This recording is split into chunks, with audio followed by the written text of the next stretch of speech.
But yeah, I mean, it's organizing and all of that is definitely, it's an investment, and it's something that it's almost like, it's like going to therapy almost, where you invest, you put your time and your money, and you have to work on things in order to get them to where they need to be. And for some people, it takes a lot of work on their end, and I give them homework when I leave, and because I want to make sure that their progress is just as much dedicated as my progress to them. Mm-hmm. So, I mean, it's definitely something to think about if you're, if you've thought about getting really situated and organized, or, the other day I had a client call me and she was literally crying, and she was just like saying, I honest to God, I thought it was a prank call because she was crying so bad about her house.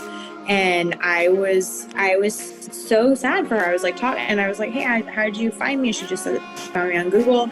And she's like, I just need to get my house in order, and it's taking over my life basically. And it's like, if it's come to that, you have to do something. And all right, yeah, we'll give this a go. Let's make sure that we got some good Wi-Fi, and then we'll roll this thing. We're already rolling, by the way, so it's just a natural conversation.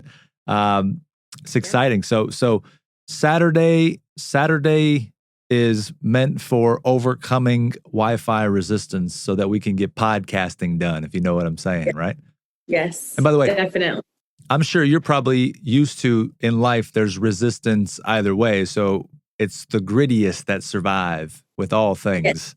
Yes. I'm fascinated about our conversation here because you do some neat, very, I would say, kind of out of the box, almost using pun intended, type of work, which has to do with relocating and organizing and decluttering and focusing on that part. So, Gina, for me, the question becomes, where did all of this start to develop for you? Were you a around the house type of cleanup type of girl that was like, I can't stand this. This has to be this way, this way, this way. Where your parents always like, clean your room, take care of this, get that done. And you were like, all right, I kind of like it. Fill us in on how this whole thing got going for you. Yeah. First of all, I just want to say thank you for having me on today. It's awesome to be able to connect with you. Of course. Yeah, my pleasure. I just, 12 years ago is when I started doing this, and it's just kind of been, it started off as organizing, and I actually heard about it from a friend who said their closet organizer was coming over, and I thought, oh, okay, someone's installing a closet organization system, and no, I was completely wrong. It's, she was saying that someone comes over every few weeks and makes sure her closet is orderly and just looks perfectly aesthetic. And I was like, no way, I do that on Saturdays. How is that a job? Yeah. And I looked into it, and boy, is it a job. Right. And I got certified, and I started always organized, and I started working for friends and family.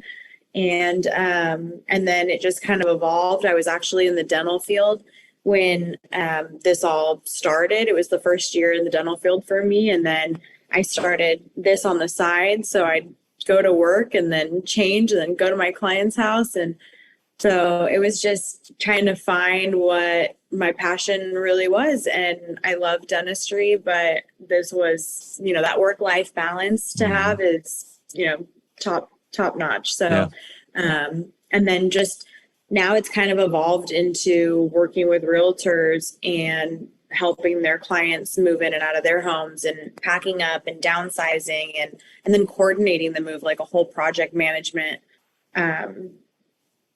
job, really. Sure. Yeah. No, that's what a great angle I think of when you say that. It's how to plug yourself into something that naturally takes place where there's a need. It's almost built in to make it work. And it's like, hey, you got a client that just bought or sold a house.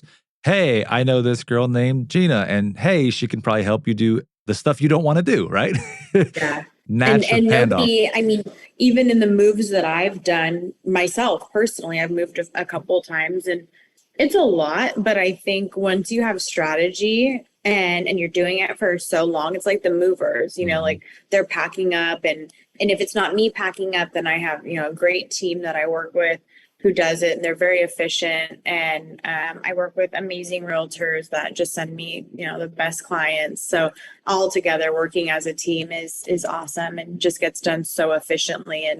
And sometimes it's hard to even communicate that to the client. Like, just, you know, let us handle it. We got you. Don't worry. Don't stress. Just go about your normal day-to-day activity. And, you know, that's why we're here. And so it's kind of like a whole concierge service. Yeah, of course. That makes a lot of sense. Plus the pain in the rear end of moving. I mean, anything dealing with that is like, it'd be really hard not to sell something like you do because people just don't enjoy moving. I just don't know anybody that likes moving. Who does? It's like, no way. Okay, so It's hard. yeah, absolutely. Every part of it. I mean, there's no way. It seems talking about it makes me upset. I'm starting to get angry on this podcast. Get stressed here. I need a workout bench or a run. So I actually read a book a few years ago by, I believe her name was Marie Kondo. Is it Kondo? And she was all about the decluttering part of life, right? And so has that influenced you or inspired you some, or did you catch on to that too? And did you find like you were like, oh, this is exactly what I'm doing, and this is part of what, you know, I talk to people about. So how did that book have anything to do, or maybe it didn't? It totally did. I think, you know, between that and the home edit show on Netflix, I think there's like one other. Those totally leveraged the home organization platform, like being able to, you know, if I, you know, 12 years ago when I started, you know, my reaction in itself was like, what do you mean? Like, I do that already. How can, you know, I throw out the clothes that are torn and not fitting or they, you know, out of style or whatever. And then to have people not be able to do that without guidance. It's like a personal trainer. I can't go into the gym and be like, oh yeah, I know what I'm doing. I got all the, you know, angles of the machine or whatever. I don't. So this is the same kind of thing. It's like a personal trainer for your house. So circling back to your question, it totally gave leverage to the organizational platform and the job in itself. And she was a huge part of the Container Store. I'm a partner with them, the one locally out here, and hopefully one day with Henderson Container Store. Vegas, baby. But yeah, and so I'm partnered with them, and you know, with the home edit and the ID design and Marie Kondo, it's all really just it's been great. I mean, it's definitely, you know, it's on TV, so you know, you have your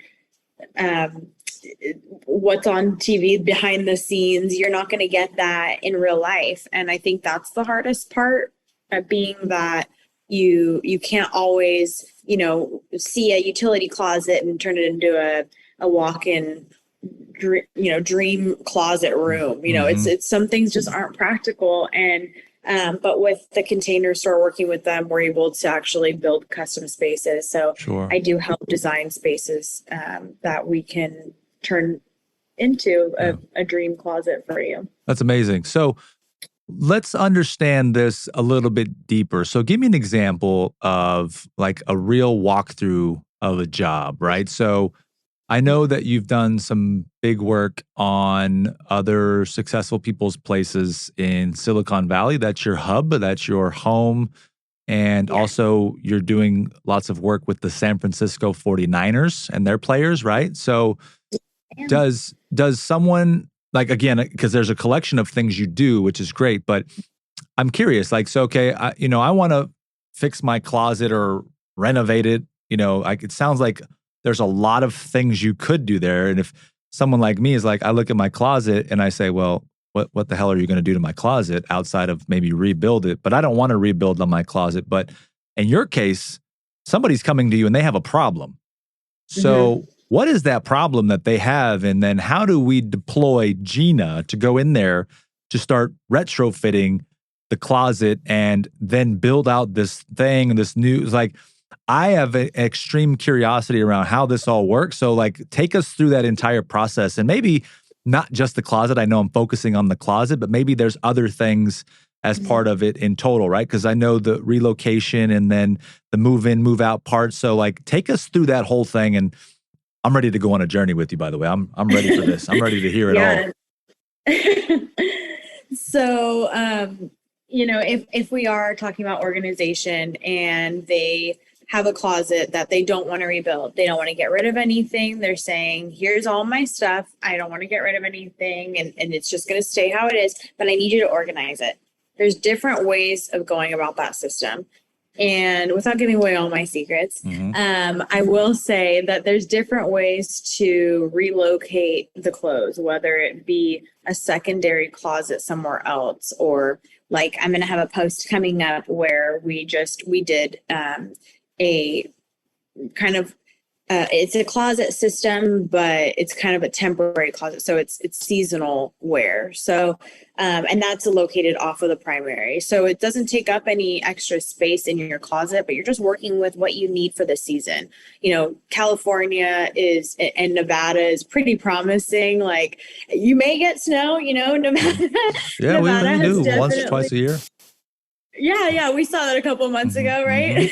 Yep. And so it's pretty promising as to what kind of wardrobe you'll need. So if you have some, your shorts and your dresses and your tank tops, it's pretty promising that you're going to be needing those for a good majority of the year, aside from everything else that maybe we could put off site and have it. An offsite meaning, your garage or a guest room. Sometimes formal wear will go in to another area, or like formal wear or just off season clothes. And so that's a way that we can definitely get around the organization side of it. In regards to moving, so we would start months in advance. Typically, if someone has even the slightest thought about moving, they would tell somebody, which tells their realtor. So it's nice to be able to get in contact with the realtor ahead of time, start downsizing, doing that Marie Kondo thing, and sorting things out so that you don't have to go through it alone. You're able to make decisions. And then from there, I take things to donation. I help sell pieces. I connect them with other larger companies that buy back higher luxury brands. So there's a lot of different ways that I can help remove the items that they don't want. And that's not necessarily just clothing, but that's everything, because I work in every area of the house. So whether it's the kitchen or the garage, there's a ton of vendors that I have the connections to, so that it's just, everything's pretty seamless. So months before we would start downsizing, and then I actually do the packing as well, whether it's me or me and my assistant. And then, and it's mainly more higher end fragile items. My movers are awesome, and they're great for the bigger electronics and the larger pieces and the large artwork and things like that. But I typically tend to stay on the more delicate, fragile luxury items that I help them with. Just because I know it comes back to that particular OCD way of doing things. And I think it's just kind of something you're born with. And, if you get it, you get it. Yeah. Interesting. No, it's unique perspective there. So you're saying that this is part of the genesis of you back in the day organizing your own closet and being very rigid in how you were putting stuff together. Is that meaning, was there always a function of orderly and cleanliness in your life, and that's how you just realized you were? Is that what I'm hearing from you? Yeah, I think it was a lifestyle for me, and then to find out that I could make it a career was pretty mind blowing. Yeah. You always think of a career as, in dentistry, you're not sitting around at your house drilling teeth, but you're sitting around your house maybe folding laundry or putting together a system in your closet because you need more of a a daily system. Yeah. So it's kind of just like household things that you kind of don't realize you could create a career out of. And that's kind of, where this got me. Sure.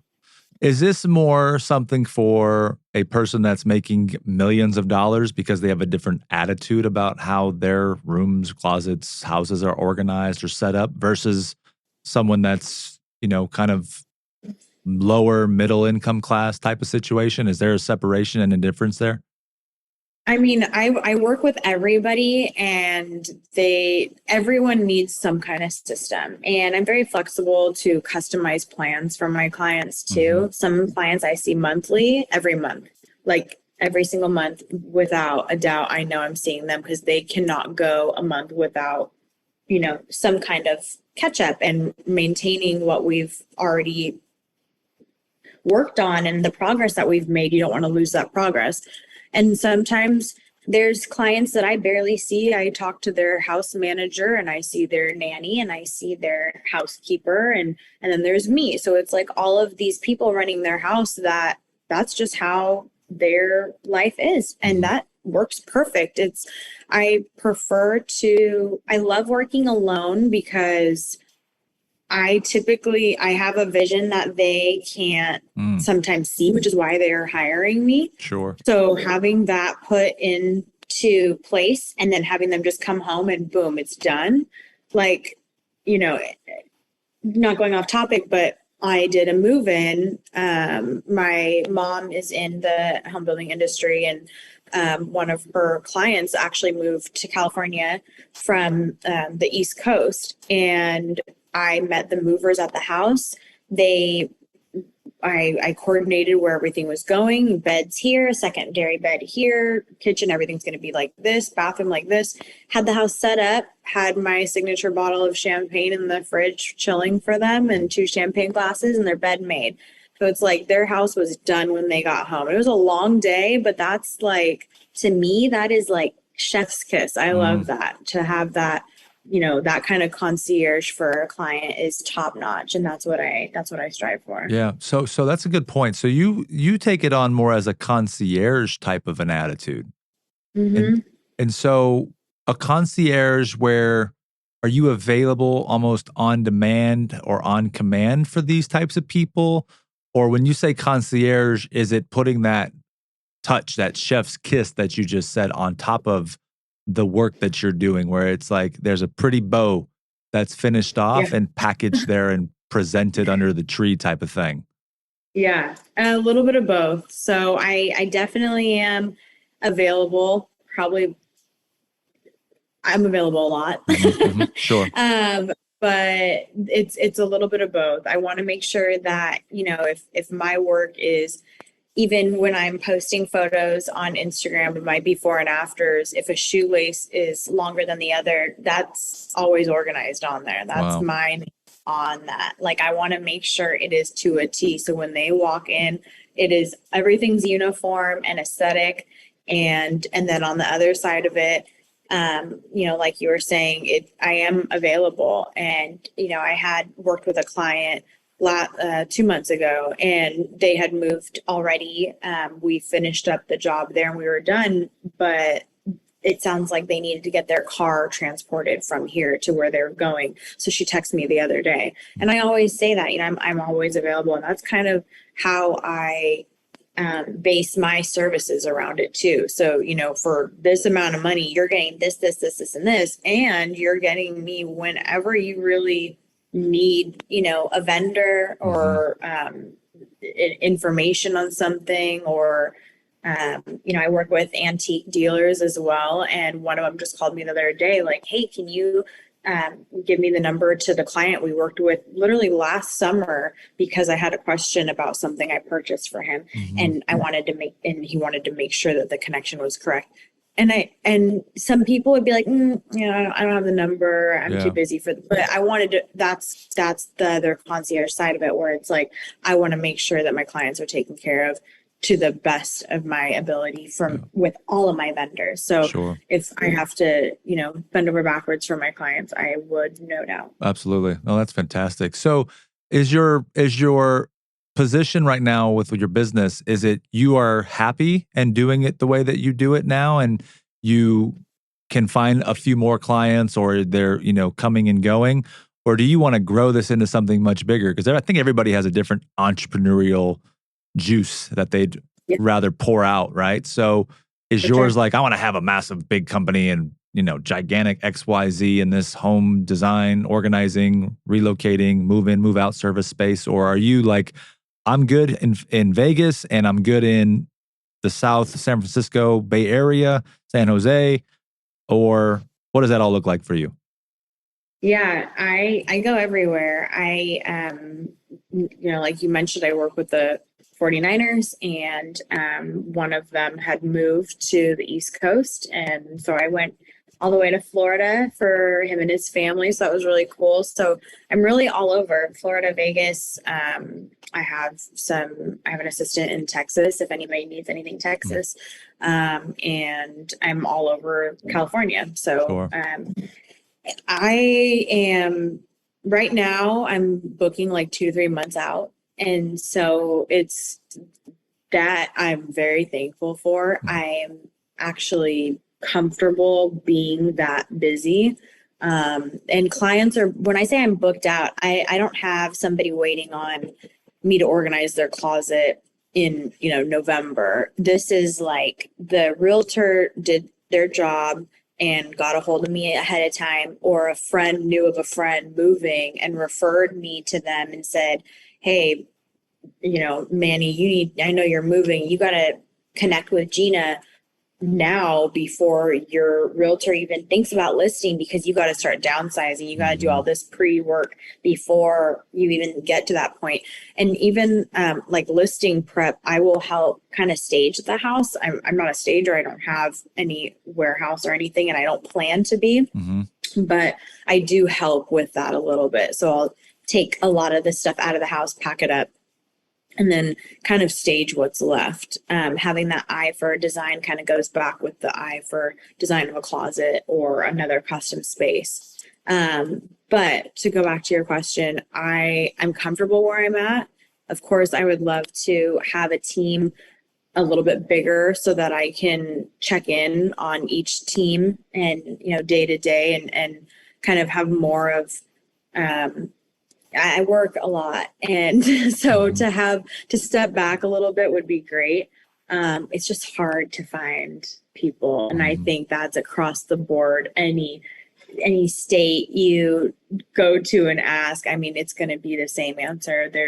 It's just so hard to find people, and as you can tell, with the niche that I have and like the kind of personality I have about this business, it's hard to find people with that same mindset. Yeah. And if you do find people, they're probably owning a business already like this. Sure. So No, that makes sense. So in the case that I love sports, so I'm obviously focusing on that. So the guy that goes from San Francisco to Florida, is that a move because of a trade? And then he goes over there, and he's so for you, is part of the internal payoff, is that something that is what's the association of all of this with like mental health? Is there a correlation in your mind where all the things we go through with being more organized and decluttering, does there give a sense of relief and pressure or stress freedom as part of a lot of these types of activities? And how can somebody that might be listening right now that has a dirty ass desk or a dirty office or some other bad organizing skills and just clutter everywhere, think about what you're talking about and make a movement to give themselves a healthier mind?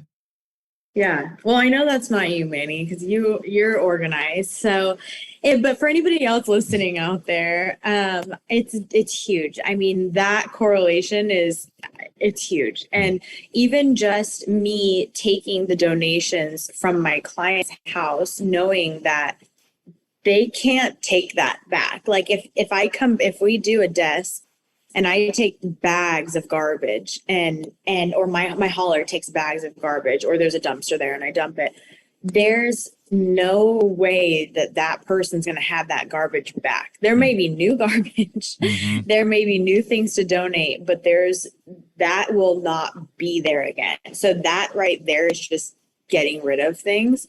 And that, it could be, a beer coaster that you've had for months sitting on your desk, and it's just that thing that you keep seeing, or a box full of stuff that you just need maybe an hour to go through that stuff. And I say an hour generously, because you start going through that and you'll see pictures of this and notes of this and a book about this, and you'll start, and that's kind of where I come in to keep you on track. Like, okay, let's not stall too much on this. And if we do have to go back to it, let's set it aside so that you can go back to it when I'm not there. And so just getting rid of things, even, the donations in my car, getting rid of it is a sense of clarity for me, and it's not even my stuff. Right. And and then if I can sell it for the person, then that's awesome. Like, they get some money back in their pocket and it's gone, and they feel good about it. They know that someone who needed it is taking it. I try not to do too many donations if I know somebody that needs it, or if there's a discovery shop, an American Cancer Society discovery shop out here that I love giving to, because that is huge on giving back. And so I really try to do a lot of that as well. So, I think, they just feel so much better, and just their comments after, right before I leave, it's always just a sense of relief, and being able to get all of that out is not only physical, but it's definitely mental for sure. God, I remember the days where I would have stuff that I thought that I was going to use, and I had sold myself. No, I'm going to use that in a future time. Oh, I'm going to wear that in a future time. And then a year or two went by, and I was like, I ain't worn that thing. I ain't used that thing. And it just sat there. And then finally, at the decision moment to get rid of it, I remember this big weight being left off my shoulders. And I was like, that's all I had to do was get rid of that thing. And I find that so many people, I know a lot of people that that have had that same problem, or you run into somebody and they've got this extra sensibility towards hoarding things. You're like, what the hell's wrong with you? Why are you holding on to so much? Why do you need 5 of this? Yeah, I guess it turns out that it's emotional, right? There's some sort of relationship between wanting to hold on to something and being unwilling to let it go because there's an attachment to it, which is, again, by nature, that part of unhealthiness. And then here you come in and you say, let's get rid of this stuff. It's really good to get rid of clutter. I just know that that's the facts. Yeah. It's not healthy for someone to have to deal with so much already, being that, there's already so much to deal with in life. Like, why clutter your mind even more by walking? Your house should be your sanctuary. It should be your peace and your and aesthetic also. That's a whole other topic, but just, when you go into an open house, that's why you want everything out. That's why I touch on that staging part of it, because you have to have that kind of organization and peace when you walk into an open house. You're trying to, you're trying to see yourself there. That's why there's, you have to remove certain things. Like when you go through, you have to depersonalize the house, because you want the client, the potential buyer, to, think of themselves as living there. And so that right there is, you want to bring a calming sense to the buyer, and you want to bring a calming sense to your client. And that's the same thing. And then the aesthetic of it, if you Google modern farmhouse or French farmhouse, you'll see it's all very, it's very aesthetic. There's no, you don't see a lot of magazines. There may be some books, but there's like 2 books and they're aesthetic. You always see just enough. You don't need so much. And some things I'll play devil's advocate. Some things are too minimalistic. Like, Mm-hmm. I'm on the side of the minute you throw it away, dang, I needed that. I've been there. We've all been there. But is it something that you can't get back? No. And I definitely think of that. And when you get certified through this and you go through the schooling for it, you learn about the different kind of attachment styles for it. And one attachment style is your great grandma gave you this cooking book, this cookbook, and it's deteriorating, it's falling apart. Well, don't throw it away. You can't get that back. You can't get her handwriting back if she's gone, so that's one.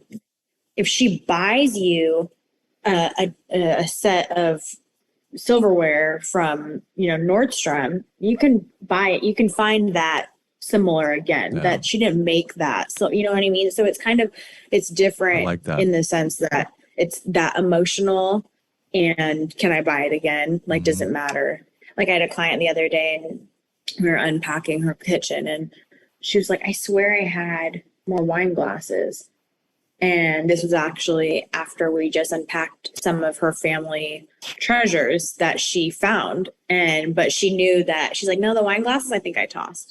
Because when you get down to it, if you're not using me in the beginning of your moving session to get rid of items, you're going to make a decision right then and there when they're packing it. You're like, yeah, toss it. No, keep it. So you're right there, that like fight or flight, make a decision. You're going to keep the things that are sentimental to you. You're not going to keep the wine glasses you can go buy again. So it is huge on emotion and how to get rid of things like that. And it's not just, telling my clients, oh yeah, you can get rid of that. Don't get rid of that. Put this book here. Don't put it there. It's almost like a therapy session. Yeah. No, seriously, I can imagine. So there's a lot of aspects that go into actually working with a client, and it takes a toll on us too. I mean, you have to kind of decompress and drive home in silence sometimes. It can be very overwhelming, but why do you keep doing it then? I'm curious. What keeps you in the game then? I think so. It's funny because I relate it back to dentistry, where I was in orthodontics, so I would put braces on the clients, and so they'd come in and their teeth were not straight, and then we'd get them to function and they'd be straight and aesthetic and happy. My clients now present an issue to me and I have to go in and fix it and work with them over a course of time, just like the braces are on for, and make it so that it's straight and orderly. And I think that someone having something that they need help with, I'm a helper. I need to help people, and I want to make sure that they're happy at the end. And I made them feel good about their space or their smile or whatever the case may be. So just little things like that too, that make a huge impact. Sure. Well, that's a great parallel that you just drew up. And I'll tell you why. Because I had braces and I remember how jacked up my teeth were. Like, I wish I could show you photos of when I had jacked up teeth going into high school. I was going into high school. Can we pull up a comparison? I'll find one and we'll have to share it, because I had fangs. I had two fangs up here. These bottom ones were all over each other. Oh, I just hit the mic. I just hit the mic. And then I had a gap in my front teeth. It was an absolute disgusting nightmare how bad my teeth were. Ladies and gentlemen, so fun. Seriously, I'm not kidding. I was just telling this to somebody the other day too. And then I had a palate spreader put on the roof of my mouth. And I thought I was turning the key properly the first several weeks. And then I go back to the orthodontist and he's like, all right, man, let me see your mouth. Let me take a look. And then he's like, it doesn't look like that thing's working too well. I'm like, yeah, I've been working it, doc. He's like, yeah, let me see the key. He goes, and turns it, and my mouth expanded. And I about flew through the roof. And I thought, I've been doing it wrong the whole time. However, to your point, I know exactly what you mean. I went through hell for 2 years with my braces. And then I had to bring the top part of my mouth over the bottom because I had a palate or a jaw incongruency. So I had to bring the top teeth over the bottom. So I had an underbite. And I had to put the rubber bands across all the braces. And I was shut for like I think it was a month or two, I think. And so Yeah, it was a nightmare. Nightmare. Yeah. However, look at this smile. Yeah, it looks great. Yeah, look at the light right now. Oh, good. Right. So I understand the value of what you just said. And I think people could understand that the same. So it's a great answer to, kind of what keeps you in it. Why? Because to have someone like me after the fact smiling around and be extremely, like, I would literally bless my smile today as like one of my main attributes. And it's all because I decided, and thank God for my father for getting insurance to do it, to get braces back when I was just in the middle of high school. So God bless. That's awesome. All right. So I want to understand you mentioned lifestyle when you started. I'll kind of, shift over. So I think there's like two parts to this, right? It's like I'm looking at it and just breaking it apart. It's like what you do and on the mental and emotional side of it and how that helps. And it's like understanding kind of how you do it. But then there's you transitioning from, this is like what I do for life and I'm good at it, and then turning that into a business, and how you went out. I know you said friends and family, but what did you have to become to go out and start building a business and take on a new responsibility to approach people and ask for a business and say, hey, I now do this, I charge this, and then meet defeat and resistance and all of these other parts that people back off of when they have to create their own company or business or identity. So take us back to that place and share with us sort of how you overcame some of that and got to the point where people were like, yeah, we'd love to pay you. Okay. And then eventually helping out 49ers and Silicon Valley executives and things like that. I mean, that's no easy path. No, I'm truly blessed with the connections that I've made and having, it's really hard to be a business owner, and it's not for everyone. And for the longest time, I was like, how am I not going to be able to, I'm paying myself now. I'm not relying on somebody. I don't get to just go to work and get a paycheck after, a week's long of working for somebody. And so now, it took a long time. 12 years of me, or like 10, 11 years of me doing this at the same time as the dental field, because I was like, I want to make sure, and I've always lived here, born and raised here. I did move out of the area for a couple of years, but it was very, short-lived, and I came back. But this is my stomping grounds. Like, I know where all the real estate offices are. I know a lot of realtors. I've made, my family's been here for years, 50, 60 plus years. So I've had a lot of connections to people that just know me, and then posting on Instagram. Social media has been huge, Facebook. And then even before then, I think I was looking at something and it said I joined Facebook in like 2013. Or Instagram in 2013. So I was like, okay, so what was I doing before? I guess just like taking before and after pictures, and sometimes I'll come across them on my phone and I'm just like, oh my God, like somebody trusted me to fix their closet to look like that. And it's just all about growing, and, if you have a couple of things that you put in order because they had it out of order before, someone paid me to do that. And I appreciate them letting me grow, by working with them. And that's, I see organizers now, and a lot of organizers came out of 2020. Yes, like I'm aware. Yes, I heard about that. They popped up out of nowhere, and it's hard because looking back, I think in the dental field when I started, when I was in the dental field in like 2010, I think I was getting $14 an hour, and you had to work up to getting, $30, $40, $50 an hour, even that.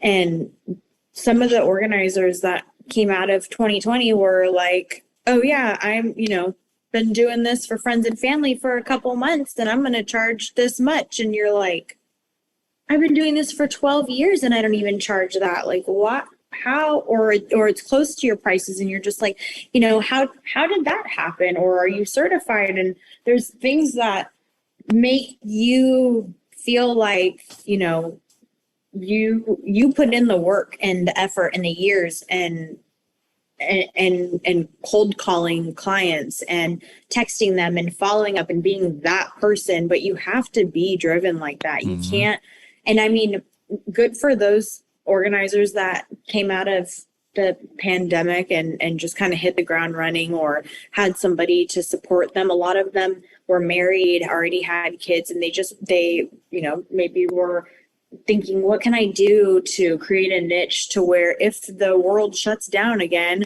then I have a job. And that's, that's great that they did that and they were able to pull something very positive out of a negative situation. But it is really hard to compete with something like that and try to find, try to pull everything that that you've done to get to where you're at and showcase that. And look, this is my services, this is my price, and this is why. And so it was really hard to justify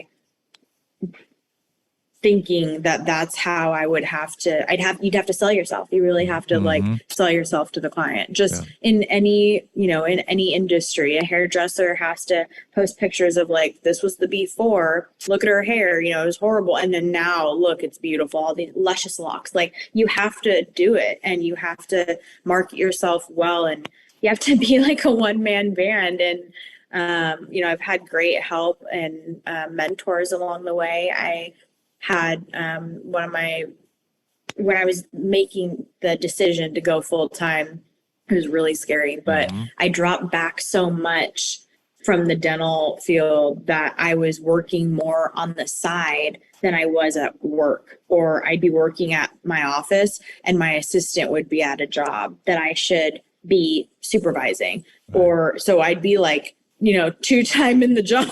And then I'd have to, and then after that, I just was like, I told my boss, I said, I'm working less here and it's not financially working. And it doesn't make sense for me to work 2-3 days a week here and know that I could be like, it pushed me to the point where like, there was nothing for me to not be able to make that jump. And shout out to my previous actual like long time ago. I worked in a hair salon and Maria was my boss and she has been the biggest mentor for me. She's awesome. She has her own salon. She's got an amazing group of girls that work for her. And she's just been so positive and she really helped me make the jump really to do it. And, I have a great support system, family and friends. And, my family is always like, do what you want to do your passion, do what makes you feel, and was single when I did this and living on my own, just me and my dog. And so it was like, it was scary. I didn't have a husband to fall back on if this didn't work out, but I had I have a great family that is really blessed to have them as a support system. So I just, and I still maintain my dental license because it was a passion of mine. It's always going to be a passion of mine, but this is just, it makes more sense for me to be here. And the work-life balance is like I said, it's top notch. You can't compare, Sure. So you didn't have those, well, maybe you did. I guess my question is on that. I appreciate you sharing the different pulling forces of I'm getting ready to do this, but like making the jump, right? Like there's always that getting to the point where I think, listen, reality is most, if not all people want to grow or get better, whether they acknowledge it or not, that's a different story, or want to leave their job and go build their own thing. I guess my question is, how did you beat those forces that were against you and holding you back? What was it? I guess that plus it sounds like you didn't let your ego get the best of you where you thought, well, I could never go back and sleep on my, sister's couch or my mom's couch if I fail. Some people will say like, I'm too good for that, right? I've made it. I'm not going to do that because that by the way, I've been there. I understand this because that was my conversation in my head where I'm like, I'm too good. I'm like, fuck, you ain't that good yet, dude. Like, you go, like, suck it Humble up. yourself. Yeah, humble yourself. If you got to go sleep on a floor, you know, that's okay. But I was like, no, I'll never do that. I was trying to prove. And so I guess I say that because I experienced that. And then how did you deal with all of that? Yeah, I mean, there's definitely that more so. I'm a harsh critic to myself more than anybody. So to think about like, were the negatives there? Yeah, they were there for sure. You just get to a point where you've been doing something for so long and you just need to make a change. And it's like, what do you, if you truly believe in something that you have a passion for that, then you could for sure make it happen. I mean, 30 years ago, someone would never have thought that we're sitting here today having a phone call thousands of miles away, and a video. And it's like that now this is someone's job. But there's always, if there's a need for it, I mean, if a realtor is going to sell a house, there's a need for what I'm doing. And I think having that, knowing that, like I was always thinking, well, someone's going to chip their tooth, or someone's going to get a cavity, or someone's going to need a cleaning. Like there's always going to be a need for that. Well, if someone's moving, they're going to need to be packed. If they have too much stuff, is there always going to be clutter? Yeah. Well, that's a good So it's, you gotta, so you have to try to think about, you gotta be good and bad. Like you gotta be the devil's advocate, and you gotta play both sides, and you gotta throw out the pros and cons. And it took a lot for me to do that. And, with both of my parents doing just that, giving me the pros and cons, and it just seemed that the pros outweighed the cons, and I just did it. And they said, we're always here if it doesn't work out. But thank God it's been great. And I can't wait for years to come. Yeah. Did you have money saved up? Did you have a backup plan? Did you have things in order so that it gave you a better safety net when you did all of this? Like, how did all that play out? Yeah. So who I was talking about, Maria, we had long talks about that, and she'd send me, I think she sent me a book or something, or she's been doing this. She's been doing hair and owned her salon for a really long time. And she's just a great role model. And so I would just pick her brain and be like, well, what about this? What about that? And I'd throw out the devil's advocate questions, and she'd have answers. And I'm like, okay, so, I didn't think about that when I started, or yeah, that's a good point. Now I have nothing, negative to think about on that note. And it was great to have her there to ask questions. A lot of people, especially I've noticed, who are self-employed, it's very like, oh, like, nose up, like, I don't want to help you. I don't want to help you grow. And it sucks because, I could be asking, she does hair. If I were to ask somebody about, how did you market yourself? Even if I asked an organizer, how did you market yourself? They would probably not share it with me because they figured they worked so hard on that. They're not going to share it with me. And, I don't like that. I think it's very, it's not, I think everybody needs to just help everybody and like empower the self-employment, because I think that's really how it is. And some people are not made for self-employment. They want to work for somebody their whole life, and that's fine. That's, it's your cup of tea. That's fine. But definitely going from, living the way you live when you're working for somebody versus, shoot, I have to get all my ducks in a row and make sure that if something were to happen, if I don't get booked, God forbid, I don't get booked a month, what am I going to do? You have to have that safety net. And it's discipline. It's a lot of discipline, because you start making all this money and then you're like, oh, I want to do this, this, and this. And yeah, do it, do it once, because that's what you took the leap to Yep. do, but Yep. have some control and Totally. discipline about it. Yeah. So Look, I I've seen mean, both sides. for sure. And people don't realize like most, if not all the money I make, I reinvest back into all this stuff. Like not Exactly. just this, like other stuff as well. Yep. And you're like, well, you should be making a whole bunch more money. Like, well, that's what I'm building. You don't realize that you have to take a hit and a sacrifice to build Mhm. something, and you have to make different decisions. And I like what you said about um helping all. I do believe that was a recent mindset shift for me too, where before I subscribed. I'm like, why am I like protecting and holding on to stuff? It's like somebody's gonna take it from me, and it was always like close to me, and I thought that's suffocating myself. And I was like, you know what?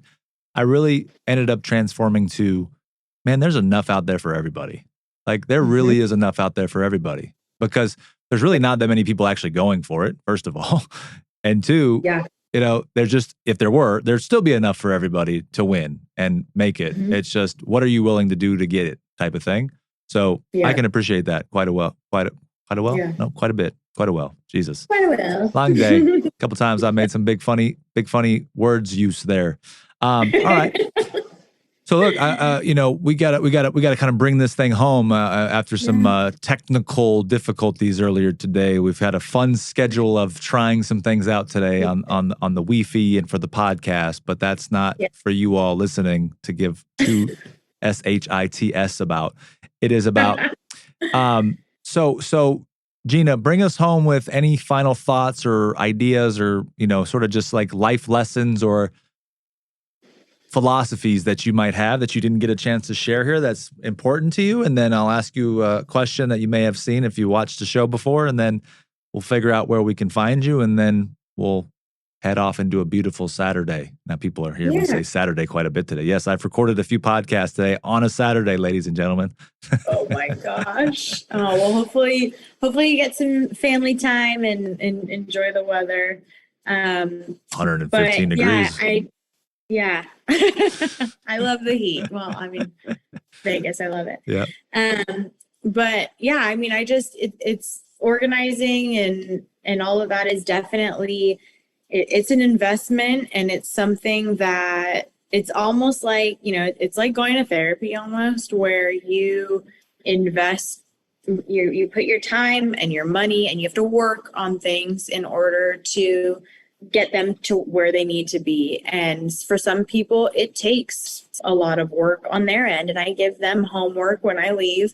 And because I want to make sure that their progress is just as much dedicated as my progress to them. Mm-hmm. So, I mean, it's definitely something to think about if if you've thought about getting really situated and organized, or, the other day I had a client call me, and she was literally crying, and she was just like saying, I honest to God, I thought it was a prank call because she was crying so bad Right. about her house.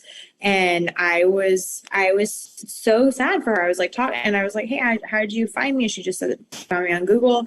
And she's like, I just need to get my house in order, and it's taking over my life basically. And it's like, if it's come to that, you have to do something. Mm-hmm. And even the slightest improvements in the beginning, if I work with you for 30 minutes, an hour, whatever, maybe not 30 minutes, but like an hour, 2 hours, and you have an improvement, then you're already on the right track, and you just have to keep it up. And I'm here for that too.